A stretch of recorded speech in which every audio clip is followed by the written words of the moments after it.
అంతర్జాతీయ మహిళా దినోత్సవం సందర్భంగా నాగర్ కర్నూలు జిల్లా వ్యాప్తంగా మహిళలు మహిళా దినోత్సవాన్ని ఘనంగా జరుపుకుంటూ కేకులు కట్ చేసి మిఠాయిలు తినిపించుకుంటూ సంబరాలు చేసుకున్నారు. ఈ మహిళా దినోత్సవం సందర్భంగా జిల్లాలోని వివిధ రాజకీయ పార్టీల ఆధ్వర్యంలో కూడా ఆయా పార్టీల కార్యాలయాల్లో ఈ అంతర్జాతీయ మహిళా దినోత్సవం ఘనంగా నిర్వహించారు. ఆయా పార్టీల మహిళా నాయకులు ఆయా పార్టీల మహిళలను శాలువాలతో సన్మానిస్తూ కేకులు కట్ చేసి మిఠాయిలు తినిపించారు. ఈ సందర్భంగా ఆయా పార్టీల నాయకులు మాట్లాడుతూ మహిళలను గౌరవించుకోవడం మన దేశ సంప్రదాయమని, మహిళలు లేనిదే ఈ సృష్టి లేదని, మహిళలు పురుషులతో పోటీ పడుతూ అన్ని రంగాల్లో ఎదుగుతూ అభివృద్ధి చెందుతున్నారని, ఉదాహరణకు ఒక వార్డు నెంబర్ నుండి సర్పంచులుగా, జడ్పీటీసీలుగా, ఎంపీపీలుగా, ఎమ్మెల్యేలుగా, ఎంపీలుగా, ముఖ్యమంత్రిగానే కాకుండా దేశ ప్రధాన ప్రముఖురాలు రాష్ట్రపతి ద్రౌపది ముర్ము వరకు ఈ దేశ మహిళలు ఎదగడం మన భారతదేశ సంస్కృతి సాంప్రదాయాలకు అనుగుణంగా మహిళలను గౌరవించుకోవడం చాలా ఆనందకరమైన విషయమని, ఇంకా అన్ని రంగాల్లో మహిళలు రాణించి మరింత అభివృద్ధి చెందాలని ఆయా రాజకీయ పార్టీల నాయకులు కొనియాడారు. ఈ సందర్భంగా ఎమ్మెల్యే కుచుకుల రాజేశ్వరరెడ్డి, కుచుకుల సరిత దంపతులు వారి క్యాంపు కార్యాలయంలో మహిళా దినోత్సవం సందర్భంగా మహిళలను సన్మానించి వికలాంగులకు వీల్ చైర్స్ పంపిణీ చేశారు.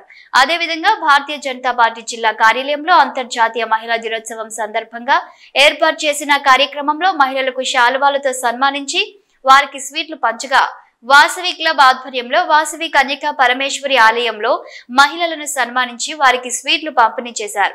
అదేవిధంగా అచ్చంపేట ఎమ్మెల్యే డాక్టర్ చిక్కుడు వంశీకృష్ణ, అనురాధ దంపతులు వారి సిపిఎం ట్రస్ట్ ఆధ్వర్యంలో ఏర్పాటు చేసిన అంతర్జాతీయ మహిళా దినోత్సవ కార్యక్రమానికి భారీ ఎత్తున మహిళలు హాజరు కాగా, ఈ సందర్భంగా అంతర్జాతీయ మహిళా దినోత్సవ వేడుకలను కేకులు కట్ చేసి స్వీట్లు పంచుతూ ఘనంగా నిర్వహించారు.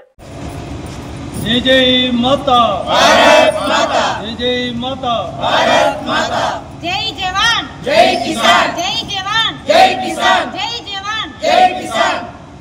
ఈ రోజు నాగర్ కర్నూలు జిల్లా కేంద్రంలోని భారతీయ జనతా పార్టీ కార్యాలయంలో అంతర్జాతీయ మహిళా దినోత్సవం సందర్భంగా ఈ యొక్క మహిళలను వివిధ రంగాల్లో తమ యొక్క శక్తిని ధారపోసి నిస్వార్థంగా సేవ చేస్తున్నటువంటి సామాజిక స్పృహ కలిగినటువంటి మహిళలందరినీ కూడా సన్మానించుకునేటువంటి అవకాశం జిల్లా టీంకి వచ్చినందుకు ఈ మహిళా మనులందరూ కూడా మా సన్మానాన్ని స్వీకరించినందుకు అనేక అభినందనలు, కృతజ్ఞతలు తెలియజేస్తూ భారత్ మాతాకి జయగానం చేస్తా ఉన్నాం. భారత్ మాతాకి వందే మాతరం, వందే మాతరం, జై జవాన్ జై కిసాన్, జై జవాన్ జై కిసాన్, భారత్ మాతాకి జై. కష్టాలు వచ్చేది నీ మంచి కోసమే, నిన్ను నువ్వు చేసుకోవడం కోసం, నీవేదో తెలవడం కోసం, నిలబడడం కోసం. కష్టాలే తెలవాలి, నీకు సాధించడం కష్టమని ఎంత పిలుచుకోలేదు కదా. కష్టాలు తెలవాలి, నిన్ను సాధించడం కష్టమని. అందుకే కష్టాలు ఎప్పుడూ భయపడకండి. ఆ కష్టాలను, ఆ సమస్యలను ఏ రకంగా మనం ఓవర్కమ్ కావాలి, ఏ రకంగా మనం నిలబడాలి. కాబట్టి ఇవన్నీ ఎందుకు చెప్తాను మీకు అంటే మనోధైర్యం వెరీ వెరీ ఇంపార్టెంట్. కాబట్టి మీరు కనుగొనాలి. రెండవది, ప్రతి పురుషుని విజయం వెనుక ఒక స్త్రీ ఉంటుంది. ప్రతి పురుషుని విజయం వెనుక, స్త్రీ పురుషుని విజయం వెనుక ఎవరున్నారు చెప్పండి.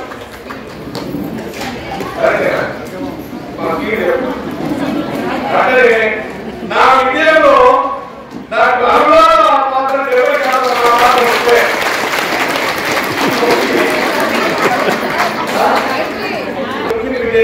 స్త్రీ ఉంటుంది. కాబట్టి మీ కుటుంబంలో అత్యంత ప్రాముఖ్యత కలిగిన వ్యక్తులు ఎవరంటే ఆడవాళ్ళే. కాబట్టి మీరు అన్నిటికీ తక్కువ, అన్నిటికీ నిలబడి సమస్యగా నిలబడి ఎదుర్కోవడానికి సిద్ధంగా ఉండాలి. ఆ రైతు పౌరులు కావాలని కోరుకుంటూ మరొకసారి మీకు అన్ని రకాలుగా సహాయ సహకారాలు అందిస్తూ, ఆ దేవుడు అన్ని రకాల మనోధైర్యాన్ని ఇస్తూ మీకు ముందుకు సాగే విధంగా భగవంతుడు మీ ఆడవాళ్ళందరూ కూడా చూడాలని మరొకసారి ఈ ఇంటర్నేషనల్ ఉమెన్స్ డే సందర్భంగా, మరొక అంతర్జాతీయ మహిళా దినోత్సవం సందర్భంగా మీ అందరూ కూడా శుభాకాంక్షలు తెలియజేస్తూ ఇది మనకు ఒక పండుగ లాంటిది. మహిళలు ఈ అంతర్జాతీయ మహిళా దినోత్సవం అంటే ఒక వేడుకగా జరుపుకోవాల్సిన అవసరం ఉంది. అంటే ఈ అంతర్జాతీయ మహిళా దినోత్సవం రోజున విజయాలు సాధించిన మహిళలందరినీ కూడా మనము వాళ్ళని ఎగ్జాంపుల్స్ చూపించి ప్రతి ఒక్కరూ వాళ్ళు ఇన్స్పైర్ అయ్యి వాళ్ళని ఆదర్శంగా తీసుకొని ముందుకు వెళ్ళాలి అని చెప్పేసి ఈ కార్యక్రమాన్ని మనం చేసుకొని ఇక్కడ ఎన్నో విజయాలు సాధించి ఇంత ఉన్నతమైన స్థాయిలో ఉన్న మహిళలందరినీ కూడా ఈ స్టేజ్ పైన ఆశీర్వాదం చేసి మరి సత్కరించి సన్మానం చేసి నెక్స్ట్ ఆపోజిషన్ లో ఇంట్లో ఉన్న చాలా మంది ఆపోజిషన్ రావాలని చెప్పేసి మనం ఒక ఆదర్శంగా ఈ కార్యక్రమాన్ని నిర్వహించుకోవాలని చెప్పేసి నేను మనం చేస్తా ఉన్నాను. మహిళలు మనకి ఆడంగా చెప్పారు శిశు సంక్షేమ శాఖ అంటే చైల్డ్ అండ్ ఉమెన్ వెల్ఫేర్ అనేది మహిళల చేతిలోనే పెట్టింది గవర్నమెంట్. ఎందుకోసము మహిళలంటే ఒక తల్లిలాగా బాధ్యత తీసుకొని మహిళల్ని అప్పుడే చేసుకొని వాళ్ళకి కావాల్సినవి కూడా చాలా నిస్వార్థంగా వాళ్ళకి సమకూర్చి వాళ్ళ ఆరోగ్య పరిరక్షణ చేస్తారని ఉద్దేశంతో అలాంటి మంచి అవకాశాలు ఇచ్చిన ప్రభుత్వం మనకి అటువంటి వాటిని మహిళలను మనము నిజంగా అమ్మలాంటి మనసుతోటి ఆ కార్యక్రమాన్ని చక్కగా నిర్వర్తిస్తే మహిళలందరూ ఎంత ఆరోగ్యవంతంగా ఉంటారో ఒక మహిళ ఆరోగ్యంగా ఉంటే ఆ కుటుంబం అంతా ఆరోగ్యంగా ఉంటుంది. మనమందరూ అంటే మన కుటుంబంలో ఒక్కరోజు మన కార్యం పడుకుంటే మన ఇల్లు ఎలా ఉంటుంది ఒక్కసారి ఆలోచించండి. మీరు అక్కడ ఎందరూ కాలేజీ పడుకుంటారు, ఇల్లు ఎలా ఉంటుంది? మళ్ళీ 2 రోజుల తర్వాత మీరే లేవాలి, మీరే బాగు చేసుకోవాలి, ఆ ఇంటిని మళ్ళీ మీరే చక్కదించుకోవాల్సిన అవసరం. అందువల్ల మహిళలు అన్ని రంగాల్లో ముందుంటారు కాబట్టి అందరికంటే ముందు ఆహారం తీసుకొని మీ ఆరోగ్యమైన మీరు శ్రద్ధ తీసుకోవాల్సిన అవసరం ఎంత ఉంది. కాబట్టి ప్రతి ఒక్క మహిళ తన ఆరోగ్యాన్ని ఎప్పుడు కూడా నిర్లక్ష్యం చేయకుండా మీ ఆరోగ్య పరిరక్షణ చేసుకుంటే మన కుటుంబం కానీ మన సమాజం కానీ పురోగతి చెందుతుందని చెప్పేసి మహిళా దినోత్సవం సందర్భంగా మహిళలందరికీ నేను చెప్తా ఉన్నాను.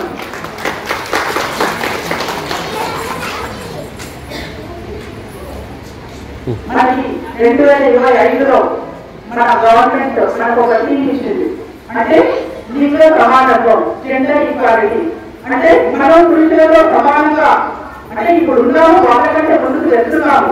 కాకపోతే కొన్ని రంగాలలో అంటే రాజకీయంగా కానీ కొన్ని రంగాలలో మనకి రిజర్వేషన్ కనుక వాళ్ళతో సమానత్వం లేదు. కాబట్టి మనకి లింగ సమానత్వం కావాలి. దాన్ని యాక్సిలరేట్ యాక్షన్ అనే థీమ్లో ఈ రోజు 2025 అంతర్జాతీయ మహిళా దినోత్సవం జరుపుకుంటాం. కాబట్టి మనం అందరము కూడా ఈ అంతర్జాతీయ మహిళా దినోత్సవం సందర్భంగా మనమందరం సమానత్వం కోసం పోరాడాలి. అన్ని రంగాలలో పురుషుల కంటే మనం ముందుండే విధంగా ముందుకు సాగాలి. ఇప్పటికి మనకి చాలా మంది చైతన్య కాలేజ్ నారాయణ కానీ ఎన్నో ఇన్స్టిట్యూట్స్ ఉన్నాయి. దానందరికీ చైర్మన్ అబ్బాయి ఉంటారు. కానీ అక్కడ ప్రతి CEO కూడా ఒక అమ్మాయి ఉంటుంది. మన కోడలో మల్లారెడ్డి కాలేజ్ ఉంది, మల్లారెడ్డి ఉన్నారు ఇన్స్టిట్యూట్. కానీ అది నడిపించేది ఒక కోడలు. అంటే అమ్మాయిని ఏదైనా కష్టముంటే ఎంతో శ్రద్ధలో డెడికేషన్తో పనిచేస్తారు. కాబట్టి ఆ బాధ్యత కుటుంబ బాధ్యతైనా ఒక వ్యాపార బాధ్యతైనా ఏదైనా అమ్మాయికి ఇస్తున్నారు అంటే అమ్మాయిని అయ్యి మనం దాన్ని నిలబెట్టుకోవాలి. ఇంకా వేడుకగా ఈరోజు మనం ఈ మహిళా దినోత్సవం జరుపుకుంటున్నాము అంటే దాన్ని మనం పరిరక్షించుకోవాలి. అంటే మనం ట్రాన్స్పరెంట్ గా పనిచేయాలి. ఏ పని చేసినా కూడా నిస్వార్థంగా న్యాయం చేసే విధంగా మనమందరము ఒక మహిళ అంటే అన్ని పథకాలు మన చేతులైనా పెడతా ఉన్నారు. అన్ని పథకాలు మన చేతులైనా పెడుతున్నారంటే మనకి ఒక నమ్మకం. ఆ నమ్మకాన్ని మనం నిలబెట్టుకొని మహిళలకు ఇంకా మంచి అవకాశాలు కల్పించే విధంగా ప్రభుత్వం ముందుకు రావాలని చెప్పేసి ఈ అంతర్జాతీయ మహిళా దినోత్సవం సందర్భంగా ఈ మహిళలందరికీ కూడా